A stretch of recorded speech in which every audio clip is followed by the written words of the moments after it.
O sea, un macrófago atrapó a una molécula de la LDL, ¿cierto? Quiere capturar y la almacena. Y una vez que ya está totalmente almacenado, se destruye el macrófago. Y dentro de esa destrucción, esos desechos del macrófago, tanto como del LDL, llega a ser, llega a formarse como estrías grasas, les dicen, ¿no? Todos esos desechos que está dentro de la acumulación subendotelial. Entonces, estas van a ir haciendo, juntándose muchas estrías grasas y llegan a formar una placa de ateroma. Entonces dice, al progresar la placa, dice, las células del músculo liso también migran al interior de la lesión. Si la placa permanece estable, se forma un tapón o placa fibrosa. La lesión se calcifica y se estrecha la luz del vaso con lentitud, ¿no? Poco a poquito se va estenosando. Otras placas se pueden romper. Vamos a deducir en qué momento podría romperse. ¿Por qué podría romperse? Por la presión, ¿cierto? De lo que son la resistencia de las paredes. Y eso cuando se da, cuando hay una hipertensión arterial. Dice, otras placas se rompen y producen extrusión o expulsión de lípidos y factores tisulares que producen una cascada de eventos que termina en trombosis intravascular. Ahí queremos llegar, la trombosis intravascular. El resultado puede ser una oclusión parcial, o sea, quiere decir incompleta o completa, y dando, ¿no? Si es en un vaso coronario, una angina inestable, un infarto agudo de miocardio. Una angina mayormente se da por una oclusión parcial, ¿listo? Que es bastante sutil la sintomatología. No tiene una sintomatología de dolor precordial, intenso, severo, como del infarto agudo de miocardio, porque estamos hablando de necrosis, de lo que no ha llegado en su totalidad la irrigación sanguínea a una pared cardíaca. Bien podría ser septal, pared ventricular, auricular, y eso entonces nosotros lo vamos a ver en la traducción de un electrocardiograma. Y dice acá, o que la placa se pueda estabilizar de nuevo a menudo con estenosis mucho más grave. Entonces, tiene su repercusión severa, ¿no? Con riesgo de vida. Entonces, hay una disfunción endotelial en ateroesclerosis, ¿listo? Cuando hablamos de ateroesclerosis, hablamos de ateromas, de placas lipídicas. En realidad, cuando se habla de aterioesclerosis, repito, aterioesclerosis, también podría ser por otros factores, por causas de acúmulo de tejido hialino tipo cartílago, pero o sea, más o menos en la misma característica de lípidos. O también podría ser de restos de calcio en las personas adultas. Entonces, nosotros estamos tocando relativo a lo que es el perfil lipídico, porque es lo más frecuente en cardio. Aquí decíamos que la disfunción endotelial, la primera capita por donde está circulando la sangre, ¿listo? Que está lleno de células endoteliales, en la ateroesclerosis se caracteriza por una serie de cambios tempranos que proceden de la formación de lesiones. Siempre hay causas, ¿cierto? De procesos inflamatorios, de procesos de resistencia, por eso es que se toca la diabetes, la hipertensión arterial como causas frecuentes. Entonces ahí hay una regulación de las moléculas de la adherencia endotelial. ¿Qué moléculas producen o ayudan en lo que es la adherencia? Ahí están las plaquetas y también los otros factores de coagulación, ¿no? Y se forma el trombo. Hay aumento de la permeabilidad endotelial porque las paredes endoteliales ya están afectadas.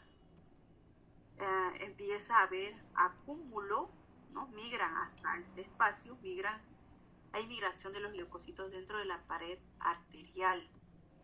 Esos leucocitos, hemos hablado que los leucocitos dentro de su diferenciación, hay macrófagos, previamente monocitos que evoluciona a macrófagos, también está la otra serie de basófilos, eosinófilos, también se diferencia el linfocito y cada uno de este tipo de leucocitos, ¿no? Tiene cierta característica de función.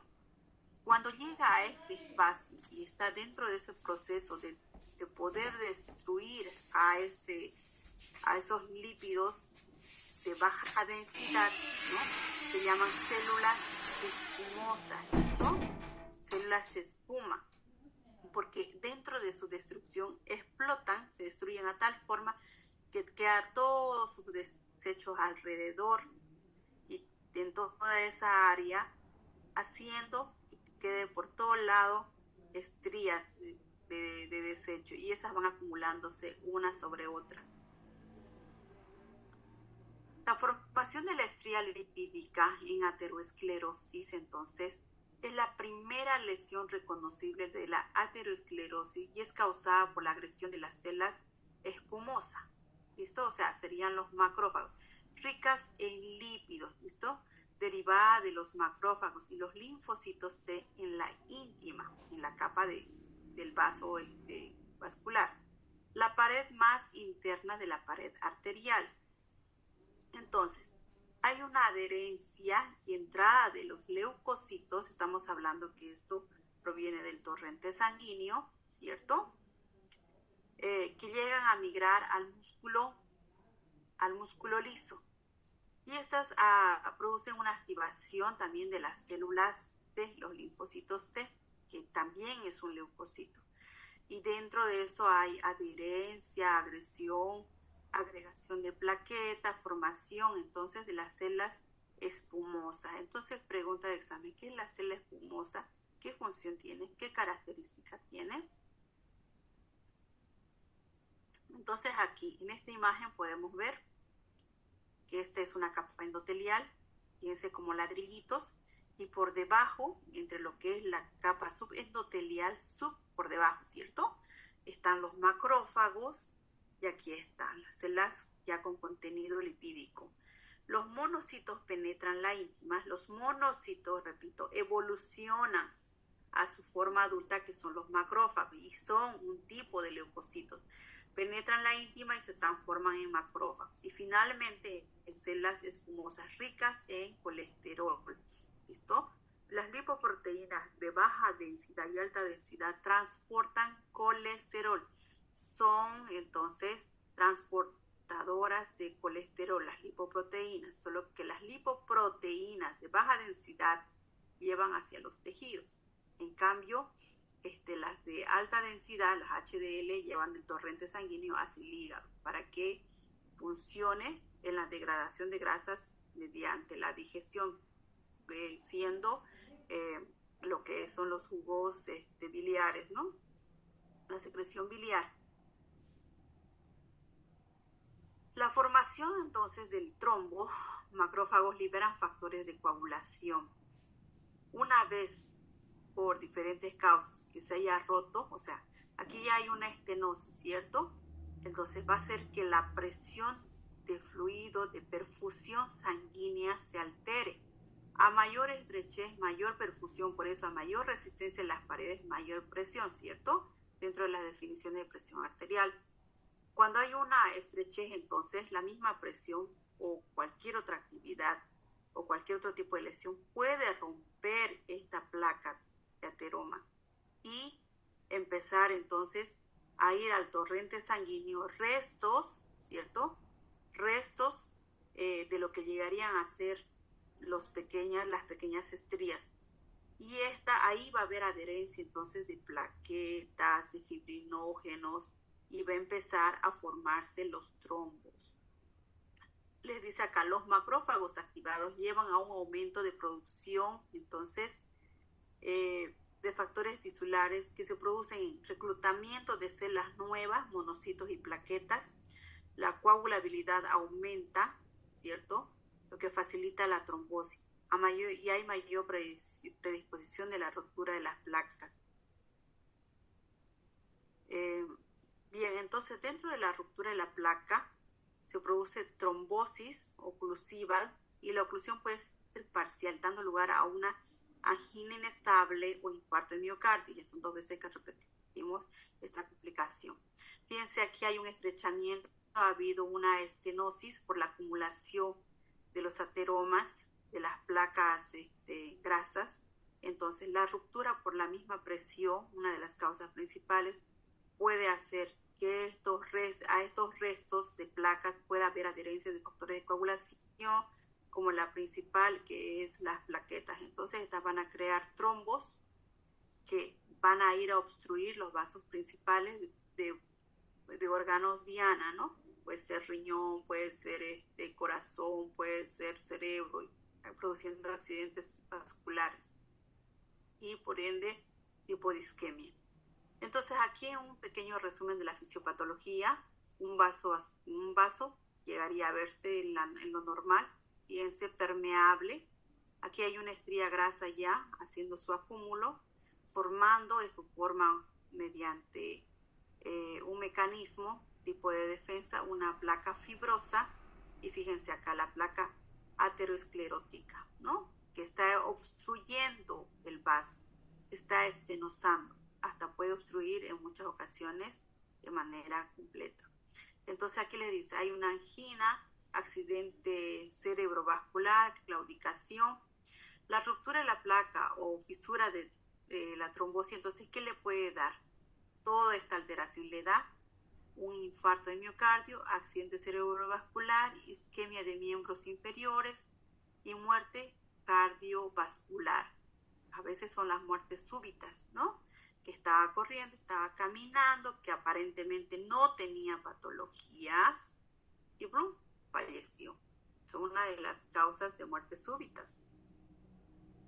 Una persona atlética, churrasquera, ¿puede tener una muerte súbita? Sí, claro que sí, porque su nivel de lipoproteínas de baja densidad seguramente están elevadas, ¿no? Factores que se relacionan con la vulnerabilidad de la placa ateroma. Mayor contenido de lípidos, concentraciones mayores de macrófagos, cubierta fibrosa muy delgada. Estas lesiones más en jóvenes en quienes el infarto agudo de miocardio o muerte súbita son la primera manifestación de cardiopatía coronaria. ¿Cuál es lo actual? Lo actual en relación a la explicación que se da, que es una respuesta inflamatoria de la pared vascular.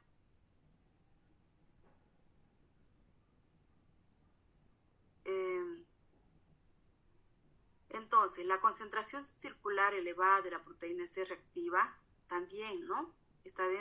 Se da dentro de lo que es el proceso de isquémico. Entonces, la PCR, ¿cómo se dice? Proteína C reactiva, la vamos a encontrar elevada.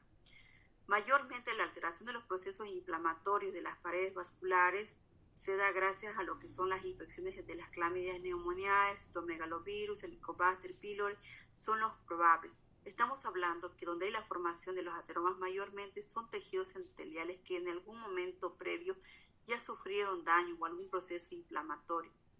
No siempre puede ser por un proceso infeccioso, puede ser por otro tipo de enfermedades vasculares también. Dentro de las manifestaciones clínicas, entonces, ¿qué es lo que va a producir? La arteriosclerosis no causa signos ni síntomas hasta que entra gravedad una arteria o la bloquea por completo. ¿Listo? Puede que haya iniciado hace 10 años, hacer unas estrías y formación de ateromas, pero cuando entra gravedad, cuando llega a haber entonces el proceso de la estenosis crítica, oclusión por un trombo y sobre todo cuando hay una ruptura de la placa, ¿no? Como ateroma. Entonces, esto se da gracias a un crecimiento progresivo de la placa, la ruptura de la placa, erosión de la placa, hemorragias sobre la placa, haciendo lo que es la trombosis mural y la embolización. Oclusión por un trombo. ¿Y esto qué va a ocasionar? Entonces, manifestaciones vasculares periféricas, enfermedad coronaria, enfermedades cerebrovasculares. Cada una las vamos a ir desarrollando. Las manifestaciones clínicas ateroscleróticas. Entonces, lo más frecuente, angina de pecho, infarto agudo del miocardio, es la tercera vez que la tocamos, como manifestaciones clínicas y como complicaciones. Muerte súbita por causa cardíaca. Lo que es la angina de pecho, fíjense, Los síntomas de angina de pecho son sutiles, mucho más suaves a diferencia de lo que llegaría a ser un infarto. Los síntomas en las mujeres son poco frecuentes o menos frecuentes, ¿listo? El dolor característico de la isquemia del miocardio llega a ser retroesternal con irradiación al brazo izquierdo y al cuello. Les dice, me duele el cuello, me duele este brazo, pero también me duele mi pecho. Entonces, fíjense que es el área de lo que llegaría a ser la área cardíaca con toda su inervación. Es mucho más suave. Ahora, la diferencia entre lo que llegaría a ser un infarto de miocardio. El dolor torácico es mucho más persistente e intenso. Fíjense la imagen que se está mostrando en la gráfica. Los síntomas son autónomos, se puede también haber como náuseas, vómitos, aparecen arritmias. En casos más graves puede haber síntomas de insuficiencia cardíaca, disnea, ¿no? Uso de músculos respiratorios accesorios, fatiga. Entonces nos está hablando de que es mucho más súbito y también a la vez mucho más riesgoso. La muerte súbita. Les habla de que es la primera manifestación clínica en un 25% de las personas que presentan la enfermedad. La muerte súbita, ¿no?, tiene mayor posibilidad de poder hacer rescate dentro de lo que es la instancia hospitalaria, porque tenemos los medios para poder hacer reanimación, ¿no?, el RCP avanzado. ¿Qué laboratorio debemos solicitar? Entonces, el perfil lipídico. Dentro de eso, entonces, vamos a hablar de lo que llegaría a ser las lipoproteínas de baja densidad, el LDL, con su valor de 70 a 130, todas son miligramos de decilitro, ¿no? Las lipoproteínas de alta densidad, un valor de 40 a 60, lo ideal es que esté mucho más elevado. Colesterol total menos a 200, triglicéridos de 10 a 150, y las lipoproteínas de muy baja densidad, de 2 a 38. Entonces, cada una se relaciona, les dice de manera directa o indirecta, ¿no? Por ejemplo, les habla aquí de la LDL, que está asociada fuertemente al desarrollo de la enfermedad aterosclerótica, ¿listo? Fíjense aquí en los dibujitos quién es el ángel, el HDL, ¿cierto? El diablito que es más malo es el rojo, que las lipoproteínas de muy baja densidad. El amarillo, lipoproteínas de baja densidad. Bien, esta se relaciona con la aterosclerosis. Tratamiento preventivo. En la prevención primaria, ¿no?, entonces es evitar o modificar factores de riesgo. Hay las modificables, las no modificables. Por ejemplo, dentro de las modificables, obesidad, la dislipidemia, hipertensión, sedentarismo, hay que tratar. Las que no modificables, obviamente, es el sexo, la edad, ¿cierto? No podemos hacer nada contra la edad. Obesidad, crear planes de orientación nutricional, dislipidemia, hipertensión arterial tiene que estar controlada, buscar la causa, sedentarismo, crear ambientes de recreación, previenen y demoran la aparición de las coronariopatías y sus complicaciones. Ahora, dentro de la prevención secundaria, es ayudarnos con medicaciones como la estatina, que ayuda a trabajar los niveles de colesterol, la lipoproteína de baja densidad, como es la atorvastatina, también hay rosuvastatina. Hay varios medicamentos. Dentro de eso, el más utilizado es la atorvastatina, en 20, 40 hasta 80, de acuerdo al peso del paciente. La colestiramina también es utilizada, pero no tan conocida. Ahora, el tratamiento ya más directo está relativo a retardar la aterosclerosis y hasta produce su recreación, ¿no?, disminuyendo los niveles de LDL, colesterol, que previenen sobre todo los eventos de coronariopatía, tanto como accidentes vasculares.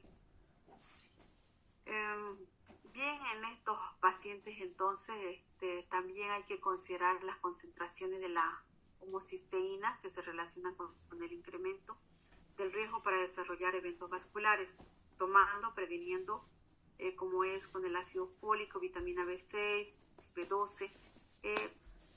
Es interesante, por ejemplo, el uso de las vitaminas para prevenir efectos ateroescleróticos. ¿Qué tiene que ver la grasa con las vitaminas? Podría ser un trabajo de presentación para la feria.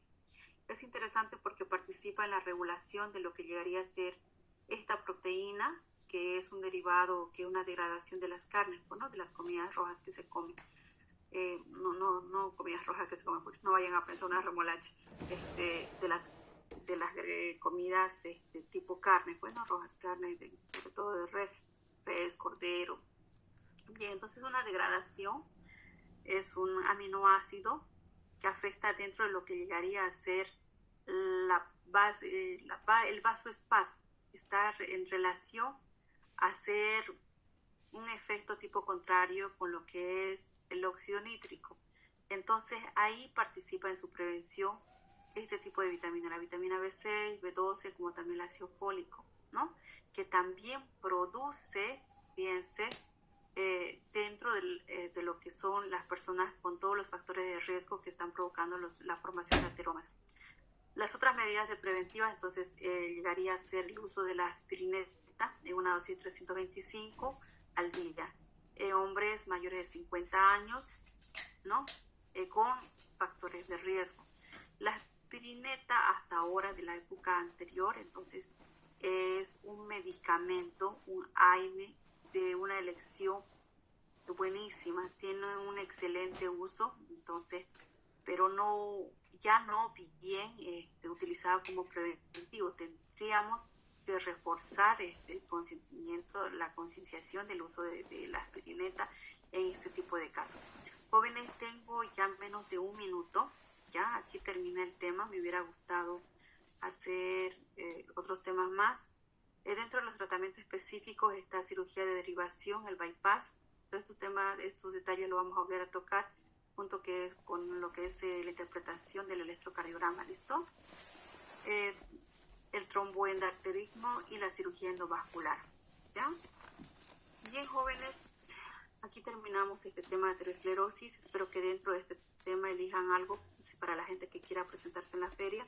Hay muchos puntos que pueden tocar, como que es el aminoácido de la homocisteína, como factores preventivos de la vitamina. También está la formación de las células espumosas, ¿listo? Este